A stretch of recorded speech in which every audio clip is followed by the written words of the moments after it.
Bienvenidos al video de la semana, soy Jonathan Gerena. Les doy una cordial bienvenida a nuestro canal de YouTube y los invito a que se suscriban y activen la campana de notificaciones. Bienvenidos al video de la semana. El video de esta semana va a tocar un tema que ha sido de gran controversia los últimos días.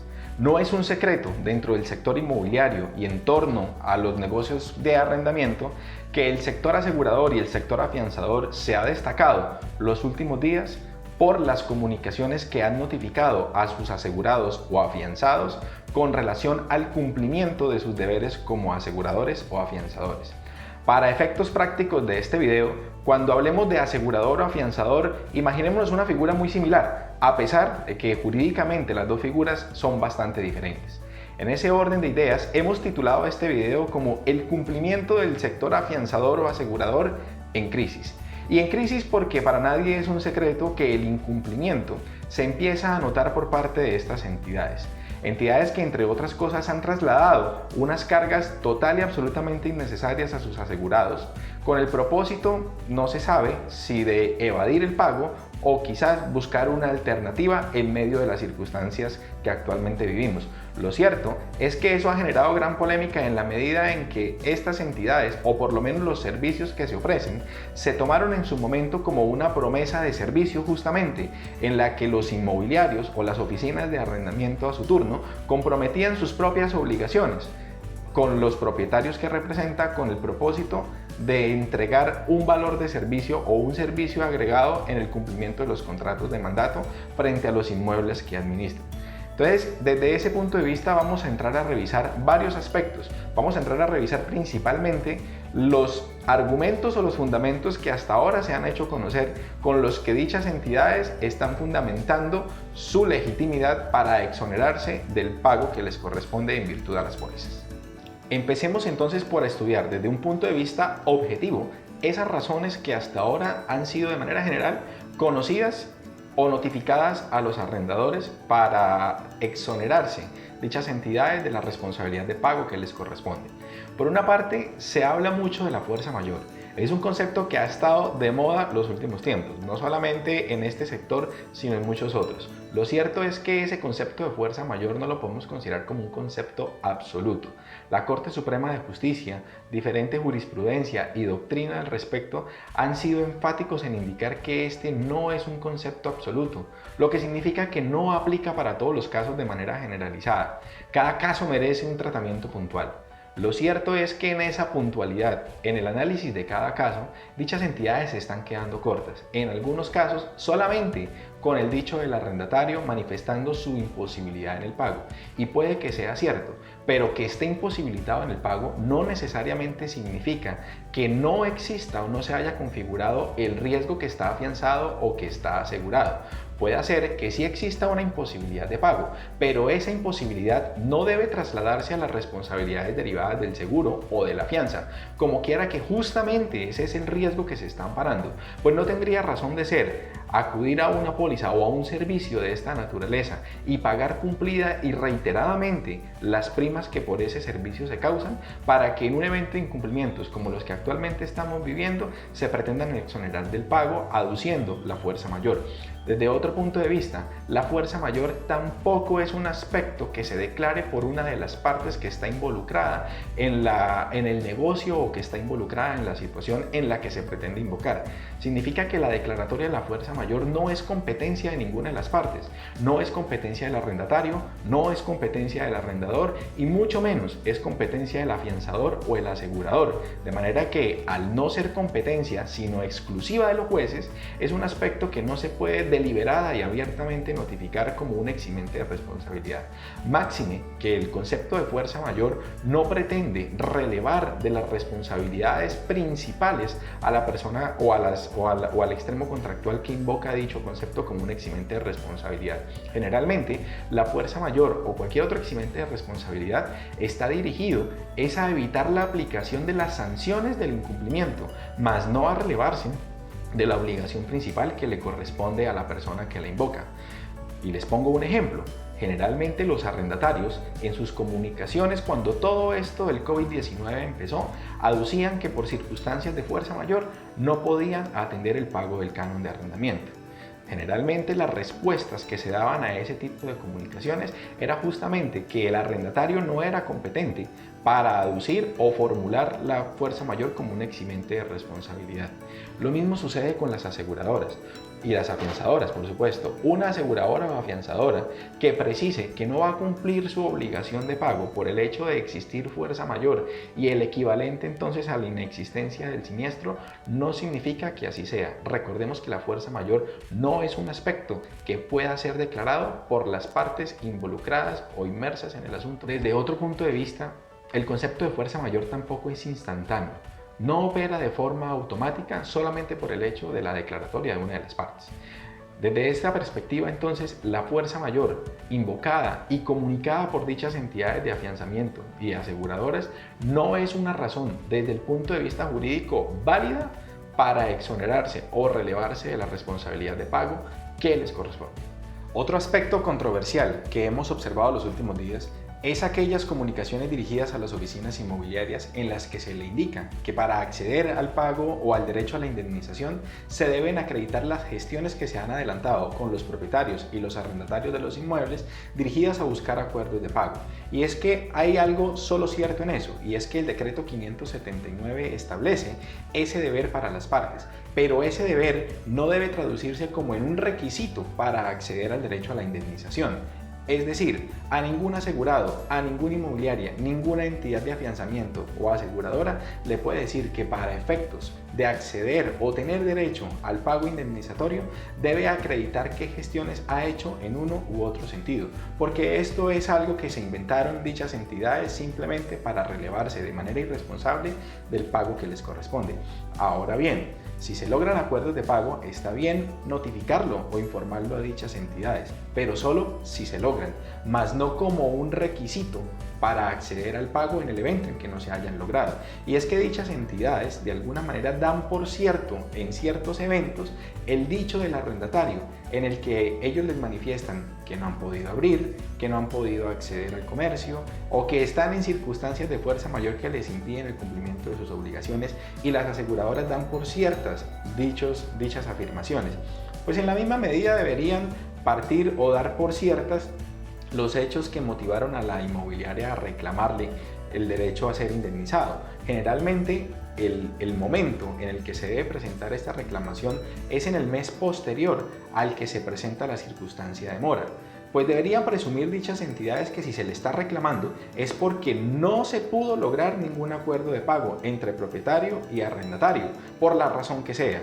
Si vamos a presumir lo uno para relevarlos del pago, es decir, para que las aseguradoras se releven de esa responsabilidad de pago, pues deberían también presumir lo mismo en beneficio del arrendador, que juiciosamente, durante mucho tiempo y de manera frecuente, ha pagado las primas que les corresponden para justamente tener asegurados esos riesgos. Y es que circunstancias de esta naturaleza se hacen ver como si fueran fáciles de ejecutar por parte de las entidades aseguradoras. Le dicen a los asegurados: acredítenme qué han hecho, como si hacerlo fuera tarea fácil. Y no lo es. Acercar a dos extremos con necesidades diferentes, por una parte al propietario y por otra parte al arrendatario, en donde cada uno tiene necesidades propias y muy opuestas, eso no es tarea fácil. No es tarea fácil acercar a dos extremos opuestos para que concilien una controversia que los está afectando. Desde esa perspectiva, las aseguradoras no pueden trasladar esa circunstancia o esa carga a sus asegurados como un requisito para poder acceder al pago indemnizatorio. Si esa es la circunstancia, se está cometiendo un despropósito bastante grande. Ahora bien, no quiere decir que por el hecho de que existan estas dificultades entre asegurado y asegurador, el arrendatario se vaya a ver beneficiado por esa causa. Todo lo contrario, al final las obligaciones son objeto o pueden llegar a ser objeto de ejecución y de la aplicación de las sanciones que por ley se puedan aplicar, ya sea por parte de la aseguradora en virtud del derecho de subrogación que le asiste o por parte de la mismísima inmobiliaria. Cualquiera de las dos está legitimado para hacerlo. Total, el incumplimiento es el mismo y deriva del mismo contrato de arrendamiento, de manera que si la aseguradora interviene o no, eso no le resta las responsabilidades que le corresponden al arrendatario y que derivan del contrato de arrendamiento. Otro aspecto que hemos observado, que ha servido de fundamento para que estas entidades se pretendan exonerar de la responsabilidad que les corresponde, está dirigida a aquellos casos en donde el arrendatario le manifiesta que el local o el inmueble ha estado desocupado y por este simple hecho ellos consideran que no hay lugar al pago indemnizatorio como quiera, que el arrendatario no ha podido hacer uso del inmueble. Eso puede ser una realidad, pero que esa realidad se traslade como un hecho cierto que impida al asegurado acceder al derecho a la indemnización es otra cosa. Y es ahí en donde hay una fractura bastante grande entre lo que las aseguradoras están interpretando y la realidad que pueden estar viviendo los arrendatarios. Justamente esa realidad de incumplimiento es la que se amparó, es la que se aseguró y es la que se espera que se cumpla por parte de dichas entidades. Pues no tendría sentido entrar a asegurar ese tipo de riesgos para que cuando sucedan simplemente se releven por el hecho de que no se puede hacer uso del inmueble. Justamente eso es un riesgo y justamente ese es el riesgo que está llevando al no pago del canon de arrendamiento y es ese el riesgo que por lo general está afianzado o está asegurado dentro de ese tipo de contratos de afianzamiento y pólizas de seguro. Circunstancias de este tipo lo que ponen en evidencia es el total abandono al que están siendo sometidas las agencias inmobiliarias por parte de sus aseguradores y de sus afianzadores. Pues no se explica a uno cómo ellos deciden o toman la decisión de suspender un pago solo por el dicho del arrendatario. Se quedan solo con esa información expresada por aquel. Pero uno se pregunta si dicha entidad ha desplegado tareas tendientes a verificar dicha información. Y realmente no. Lo que está haciendo es trasladar toda esa carga en la inmobiliaria, quien en últimas solamente debería esperar el pago indemnizatorio. Por supuesto, esforzarse por lograr acuerdos, pero finalmente si no se logran ello no debe ser motivo de preocupación porque justamente ese tipo de riesgos son los que decidió amparar al momento de optar por el servicio del asegurador o del afianzador. De manera que quedarse con el dicho solamente de una de las partes lo que pone en evidencia es la falta de objetividad que están teniendo estas entidades afianzadoras y aseguradoras para relevarse del pago, sumiendo en un total abandono a su asegurado.